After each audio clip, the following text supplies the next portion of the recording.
천간이라는 건 나중에 제가 이야기하겠지만 이 천간론의 핵심은 갑을병정 무기경신 임계와 십이지지 자축이며 진사오미 신유수레라는 게가 어떻게 물리는지를 이해해요.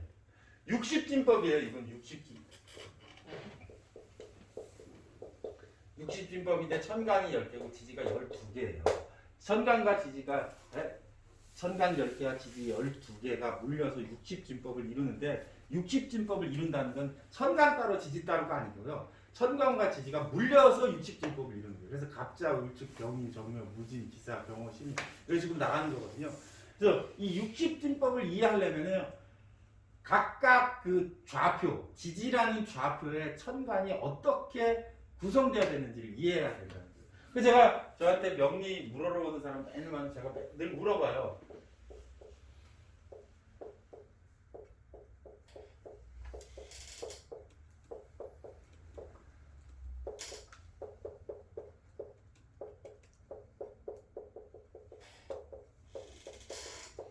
육신진법을 읽는 기본 코드는 갑자와 갑술과 갑신과 갑호와 갑진과 갑인이 어떻게 다른지 자기가 알아야 된다.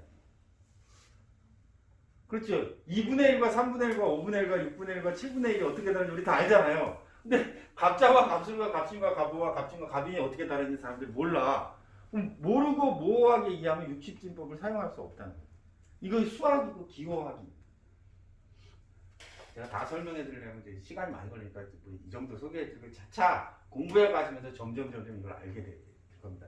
그래서 오늘 이야기 제가 알려드리고 하는 천간 지지의 핵심은 천간과 지지가 물리는데 묘라는 것에서 갑과 을의 전환이 일어난다.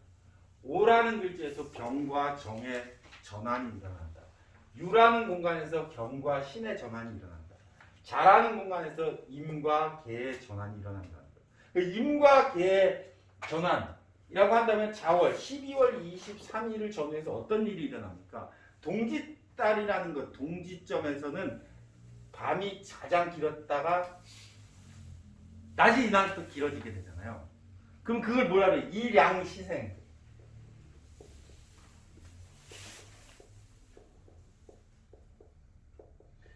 일양이 태어난 이때 동짓날 태어났다는 그럼 이 양의 정체는 뭡니까? 다시 12월 23일 날이요. 하늘의 기운은 임수에서 개수로 변해요. 그죠?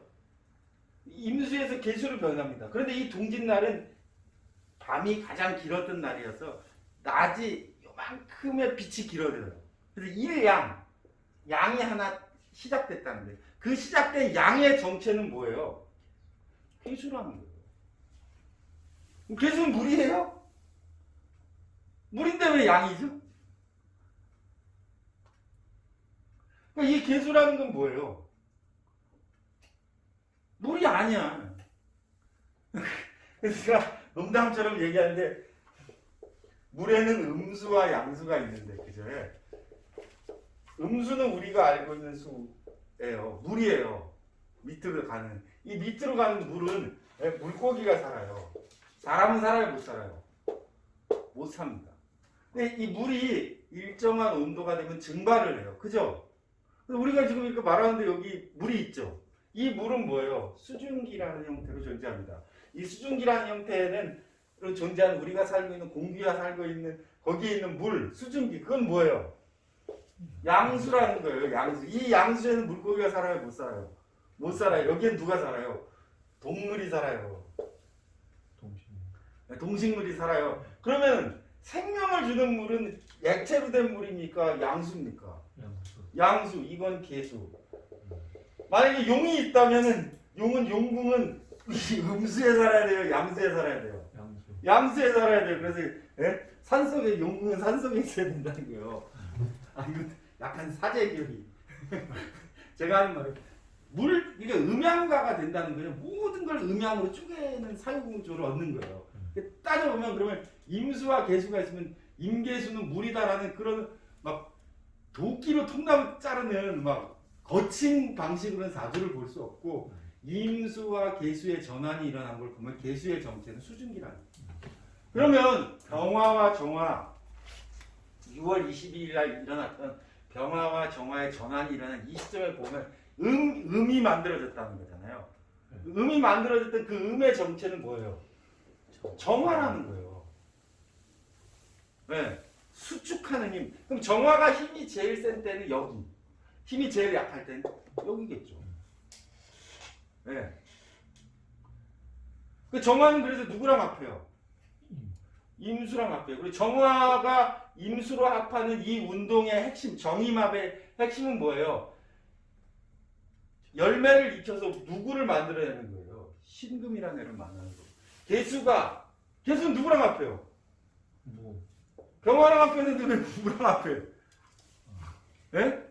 그 무토는 뭐예요? 병화와 무토의 녹지는 사에 있어요. 사. 병무록은 제사라고 해가지고 나중에 제가 알려드려요.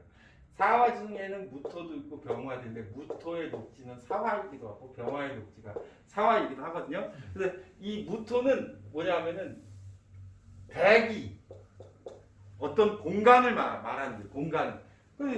그러니까 대기권과 합하잖아요. 수증기는. 그러니까 얘는 정체가 뭐예요? 병화 태양의 얘는 구름이 되겠죠. 그 개수가 무토, 구름과 만나면 뭐가 됩니까? 비가 됩니다. 무게가 합하는 이유는 뭐예요? 누굴 키운다는 거예요? 가불목을 키우는 역할을 합니다. 이렇게 오행이 구성되어 있다는 거예요.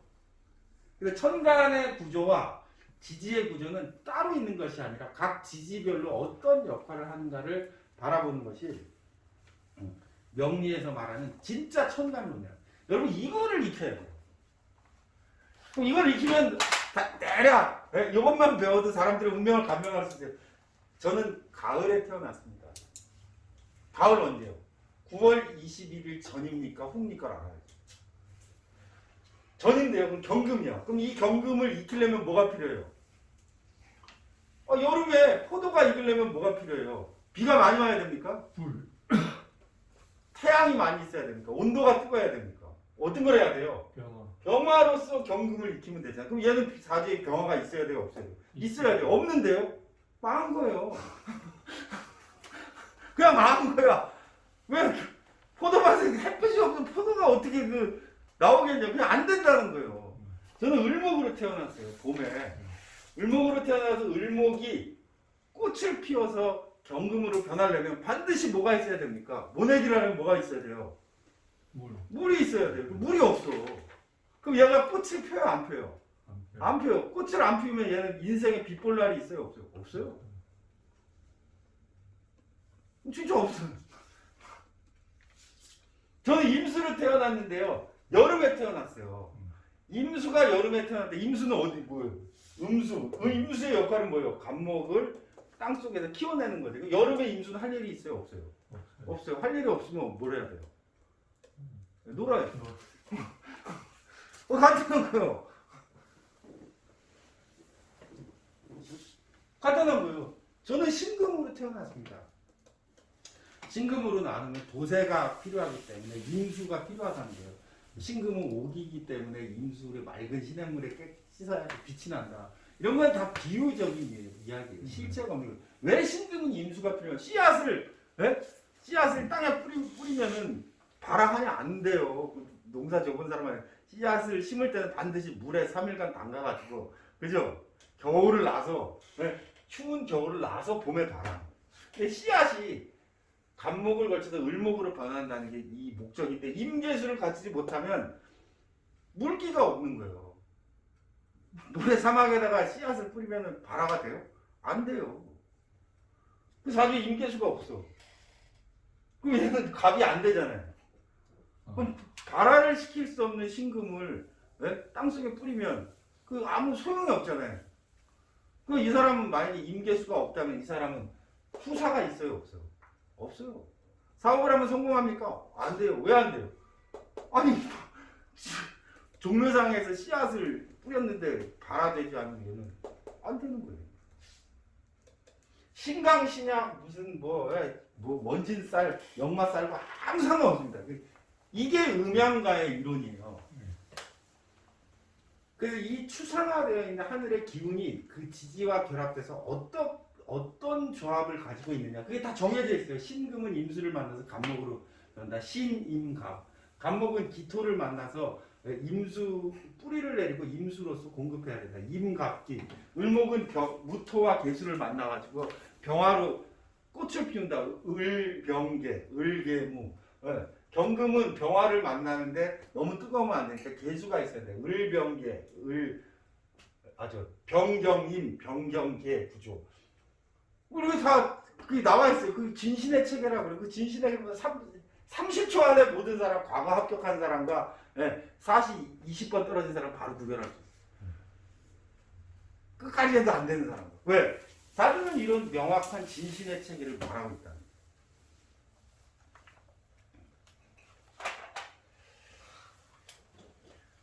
잘 기억해 주시기 바랍니다. 이거를 배우는데 시간이 30년씩 걸리는 거예요. 여러분들도 지금 막 되지도 않는 신강신약 가지고 고민하지 마시고 제 말을 믿고 구원 받으세요. 그 스님 말씀대로 금방 얘기했던 그거가 제가 이해가 안 되는 사람 몇 사람이 다 해결됐거든요. 금방 해결됐어요. 바로 해결되게 돼 있어요. 너무 누구나 생각해보면 너무 간단한 거야. 근데 이게 비밀인 거예요. 근데 저는 왜 가르쳐 주냐? 제가 이제 중도를 오래 하고 또 저희 선생님 돌아가시고 다 문형제들 뿔뿔이 흩어져서 다 망해가지고 제가 빨리 이거 재건해야 돼가지고 이거 마주 뭐 너무 간단한 비밀이라고 할 거 없이 좀만 생각해보면 누구나 알 수 있는 거니까. 명리 이렇게 배워야 됩니다. 죄송한데 저 과정을 한 번만 더 설명해 주시면 안 될까요? 계속 나오니까 걱정하시는데 기초반 내내 제가 이 도표를 20번 정도 그리니까 한 번에 다 하려고 하지 마세요. 이거를 듣는데 2년에서 30년 공부하고 와야 돼요. 원래 저를 만나면 30년 걸려야 돼. 걱정하지 마시고. 자, 그럼 이 이론을 사주라는 거에 응용할 때 어떻게 되느냐? 예를 한번 들어보도록 하겠습니다.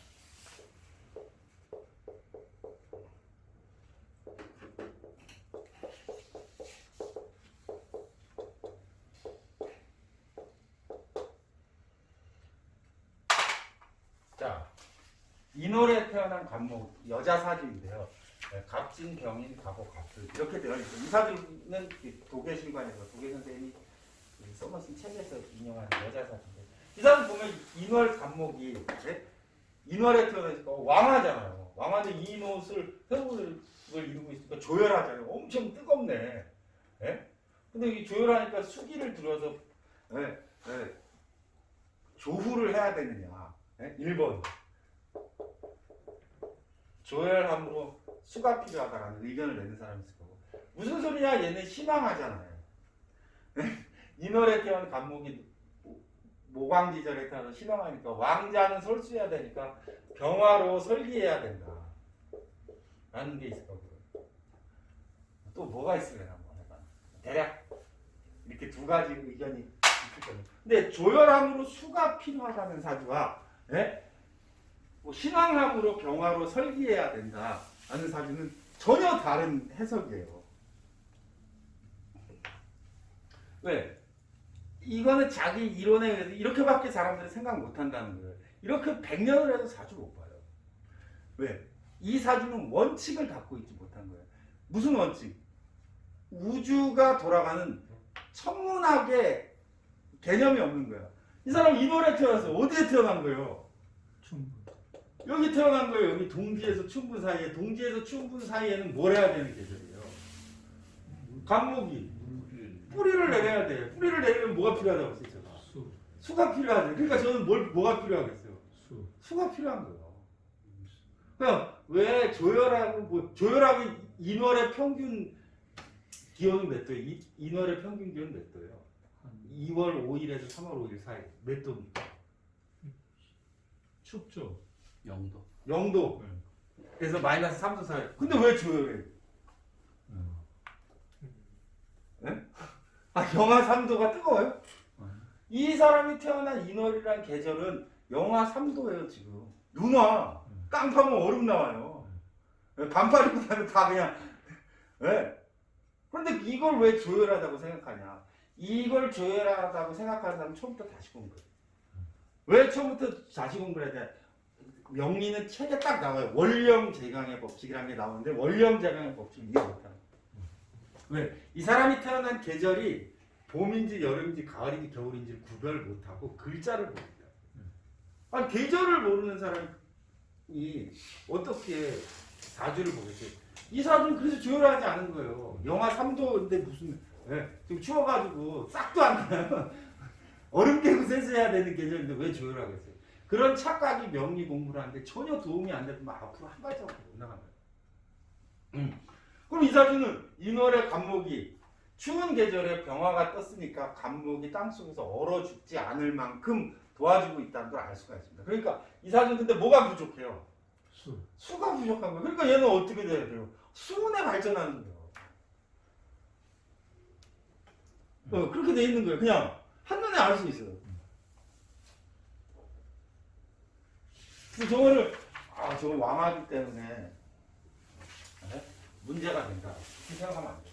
뭐 기본적인 개념으로 그리고 이 진이라는 글자가 이 사주의 수기를 머물고 있는 아주 좋은 글자이기 때문에 이 사주는 조상궁, 부모궁, 배우자궁, 자손궁이 있는데 그러면 조상궁에 좋은 글자가 있지. 얘는 양반집 자제요. 쌍둥이에요. 좋은 집안. 좋은 집안이라고 여기 써 있잖아요. 왜? 조상궁에 희신을 두었다 이거. 좋은 집 자제예요. 그러면 이게 문제가 생기면 어떻게 돼요? 힘들어져요. 그리고 얘가 문제가 생기는 건 언제예요? 진술충하면 되죠. 대본에서 술이 오면 얘가 문제가 생깁니다. 술은에 망해. 그렇게 그냥 이 사주가 인월에 태어났기 때문에 이 사주는 여기에 해당한다는 이 공간의 좌표를 이해해버리면 그냥 무슨 글자가 필요하고 어떻게 발전한다 그냥 한눈에 알 수 있다. 이게 진짜 사주 보는 거고.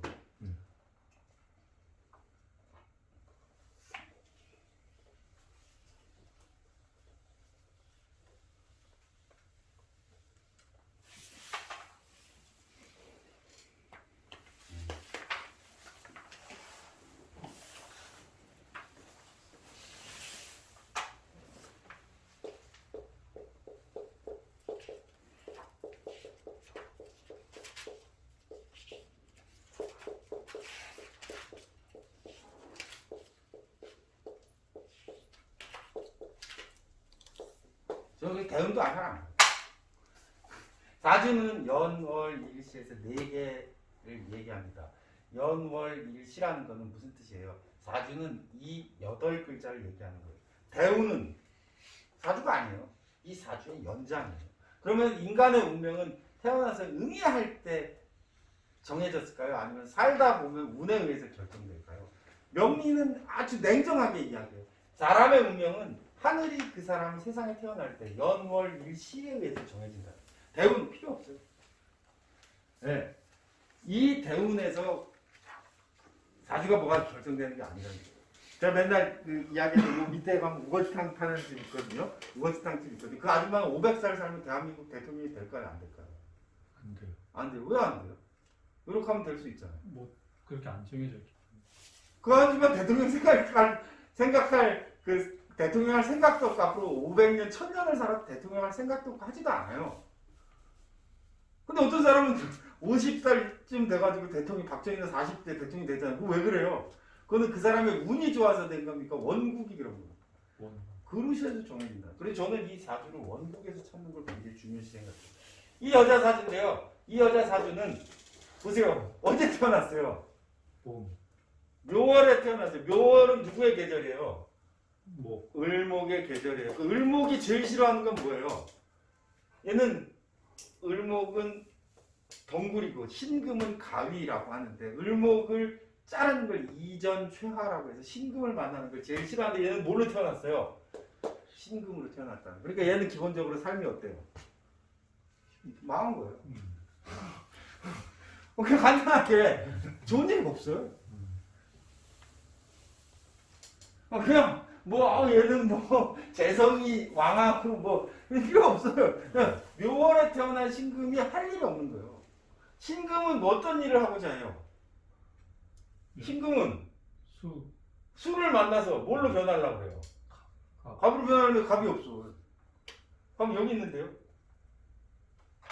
천간에 나오지 않죠. 기본적으로 얘가 뭘 하려고 하는 의도가 천간에 없어요. 안 돼요. 이 여자잖아요.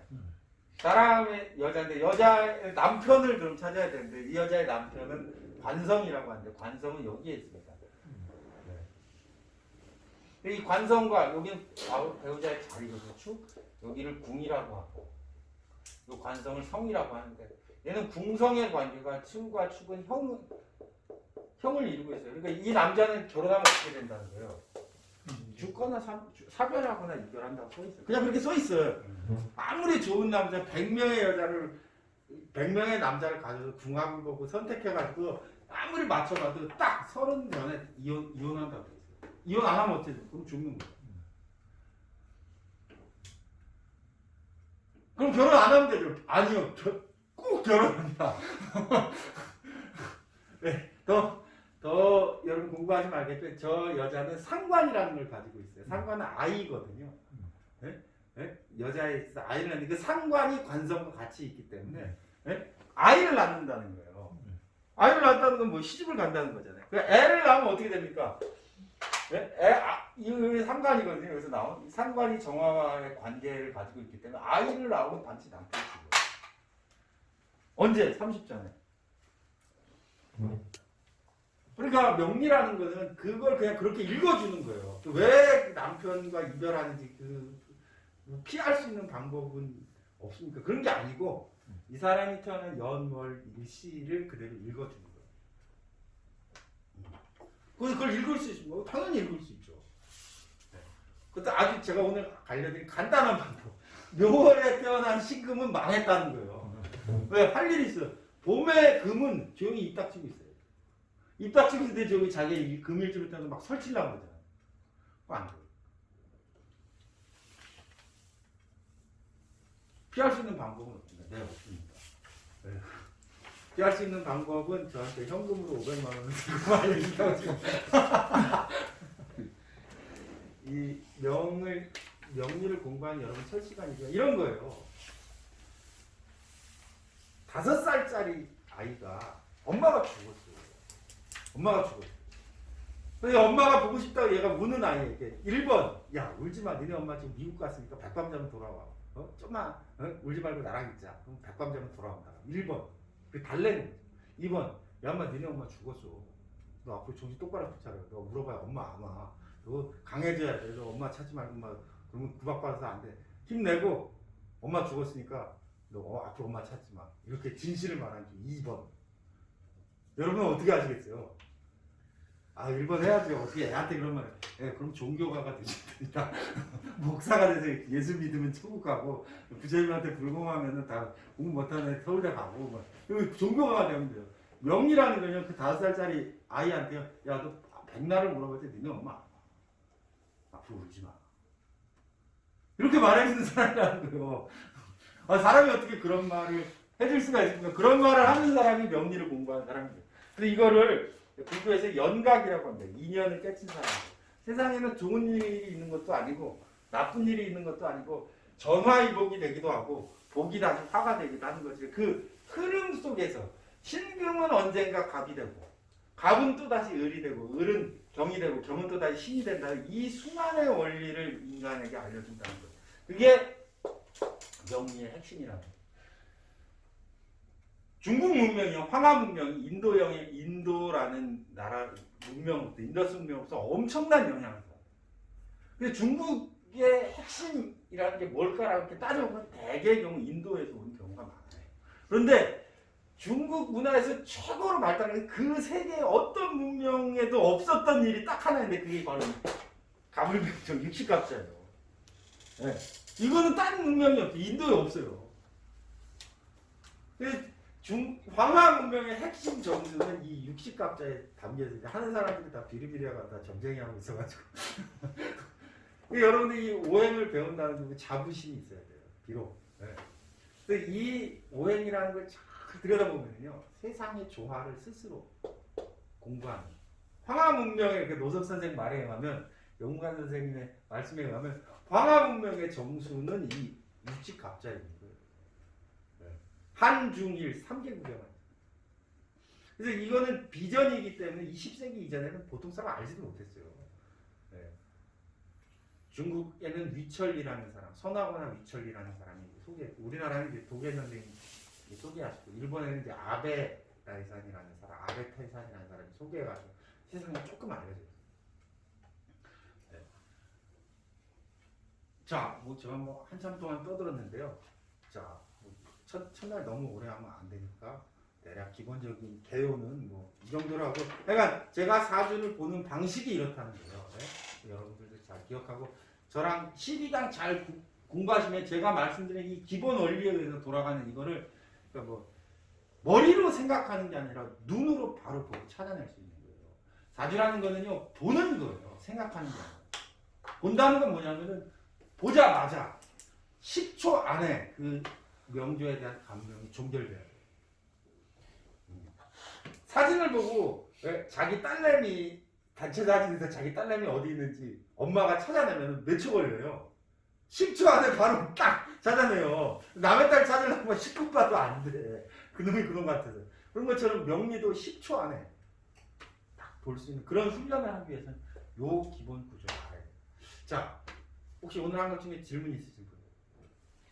네. 그러면 저 원리에 의해서 기토가 진월에 태어나면 네. 뭐가 필요한 동아요? 기토는 토잖아요. 네. 토는 있어요, 없어요? 세상에. 오행에는 비싼 순서가 있어요. 금목수화토 중에 제일 비싼 건 뭐예요? 금이 제일 비싸겠죠. 그 다음에 뭐 비싸요? 화가 비싸겠죠. 그 다음에 뭐가 비싸요? 목이 비싸겠죠. 네. 제일 싼 건 뭐예요? 토는 왜 싸요? 아무 데나 갈 수 있잖아요. 근데 토라는 거는 어떤 역할을 해야 돼요? 토는 왜 있는 거예요? 나무를 피해서 있는 거잖아요. 그럼 기토라는 애는 왜 기토 스스로의 역할이 있는 게 아니라 토는 원래 없는 거잖아요. 네? 원래 없으니까 걔 용도에 의해서 가늠되는데, 진월에 태어났다면 여기 태어난 거죠. 그럼 진월에 태어났으면 그 토는 뭘 하는 토라는 거예요? 나무를 키워내는 토죠. 근데 그 사주에 나무가 있으면은 그 사주에 용도가 있죠. 근데 나무가 없어. 그럼 어떻게 될까요? 고생. 용도가 없죠. 용도가 없다는 건 논다는 거예요. 네, 놀겠죠. 나무가 없죠. 그 세상에서 제일 불쌍한 사람이, 제가 토일주로 태어나서 목이 없는 사람이라고 제가 해요. 목이 없으면 어떻게 돼요? 놀아야 되는 거예요. 아니, 흙이 목이 없으면 뭐에 쓰겠어요 도대체? 목 없는 사람이 제일 불쌍하다고 제가 생각해요. 그러니까 그렇게 지금 말씀드린 것처럼 지금 질문이 아주 좋은데, 사주는 그러니까 단식이라는 게 없어요. 이럴 경우에 A라는 케이스에는 어떻게 됩니까? 기토일주가 진월에 태어나면 어떻게 됩니까? 이게 단식이에요. 근데 기토일주가 진월에 태어났다는 이 도표에서 여기니까 이것도 나무를 키우니까 기토일주가 진월에 태어났다는 건 목이 있느냐, 목이 잘 크고 있는 이를 보는, 그러니까 종합적인 판단이 필요한 분야라는 걸 인지해야 돼요. 근데 기토가 진월에 태어나면 어떻습니까? 질문 자체가 명리적으로 맞지 않아요. 단식이 아니라 복식. 오케스트라의 연주처럼 바이올린, 비올라, 첼로, 트럼펫, 클라리넷이 어떤 조화를 이루고 있는가를 순간적으로 판단해내는 거예요. 그래서 저한테 단식 질문을 많이 하는 사람들 명리하지 말고, 그런 사람은 육효나 김은동갑이나 무슨 이런 거 하면 돼요. 네? 그런 거 단식이야. 잘 안 맞죠. 부채도사지 그건. 명리는 그런 게 아니기 때문에 생명력을 가지고 있는 거예요. 네? 정확한 이론과 이치에 의해서 그 사람이 처한 현실을 이렇게 오케스트라의 화음 종합적으로 딱 판단해요. 또 목조한테 지난번에 엄청 물어봤어요. 그러니까 뭐 의문이 풀리고 있어요? 예. 한참 열심히 더 공부해야 되겠는데요. 아니, 여러분들이 지금까지 이거 혼자 책 보고 공부한 건 그냥 기본 기초 하신 거고. 선생님 말씀 중에 아까 예를 드셨을 때 신금이 그러면 수가 필요하니까 해월에 태어났거나 임계가 있으면 좋죠. 해월에 태어난 신금 엄청 좋죠. 그럼 역으로 보자면 그 구조에서 오히려 화를 만나면 이롭지 않다고 봐도 됩니다. 아니, 이롭죠. 영하 30도에서 씨앗이 영하 30도에 있으면 그 돼요? 그 씨앗이 겨울을 날려면 네. 너무 춥지 않도록 네. 얼어 죽지 않아야 되잖아요. 그 네. 얼어 죽지 않으려면 온도를 이불을 덮어주거나 네. 햇볕이 와서 너무 영하 30도 되지 않게 해줘야 되잖아요. 네. 그런 역할을 하는 게 기호적으로 보면 뭐겠어요? 병과 물하는 거죠. 네. 나중에 이제 배우게 돼요. 봄은 수화기제를 이루어야 되고, 네. 여름은 조열하지 않게 해줘야 되고, 음. 가을은 화의 조련을 받은 금으로 나무를 수확해야 되고, 겨울은 병화와 무토로 보온을 해줘야 된다. 그리고 대원칙이 있어요. 이거 뒤에 수업 시간에 나옵니다. 자, 그리고 이도화 선생님도 뭐 오랜만에 오셨는데 뭐 궁금하신 게 있으세요? 들어보니까 음양오행 어릴 때부터 계속 음양의 오행에 입문해가지고 열심히 하고 있는 거 아니에요? 아니 저 아무것도 모르는데 지금. 어쨌든 네. 음양오행이라는 게 오늘 제가 드린 말씀 중에 여러분들이 오늘 저를 만난 이후에 죽을 때까지 잊지 말아야 될 것은 음양오행은 실체가 있다. 음은 달, 양은 태양, 오행의 기본은 오행성. 그래서 7가지 행성이 지구에 미치는 영향을 과학적으로 분석하려고 했던 사람들이 만들어낸다는 거예요. 음양가라는 게. 예? 그냥 막 뻥처럼 남자는 음이고 양이고 여자는 음인데 음양이 조화를 이루어야 되고 뭐 이거는 그냥 뒤에서 이제 무당 푸닥거리 하면서 공수하는 이야기고 실제는 7개 행성과 지구가 갖는 역할. 그다음에 여기 각항저방 신미기 뭐 이렇게 해가지고 28수가 붙어요. 그래서 28수를 가지고 계산을 28수 왜 붙냐면 한 달은 달로 보면은 30일이잖아요. 보름 29.5일이잖아요. 29.5일은 정확하지 않고요. 이렇게 지구의 자전을 보면 항성월이라는 게 있어요. 항성월. 지구는 눈금 하나씩 움직이는데 하루에 눈금 하나씩 움직이는데 그게 28일이래요. 지구의 항성월은.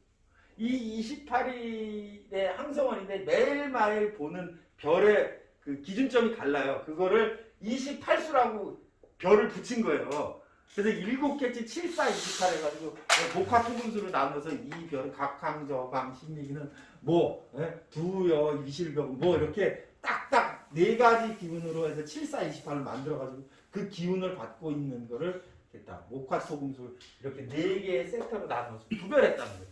여기까지 가면 이제 여러분들이 공부를 포기하기 때문에 제가 하지 않지만 네, 이렇게 명리, 오행은 철저하게 천문학에 기초를 두고 있어요. 그래서 저하고 같이 공부한 이 시간에 시간을 내서 EBS 지구과학 특강, 고교 특강 15분짜리 있습니다. 뭐 일식과 월식이 왜 일어나는지, 지구가 도는 별자리, 황도 12궁은 뭔지, 합삭은 뭔지, 그런 거 다 그 지구과학 EBS 특강에 나와요. 오랜만에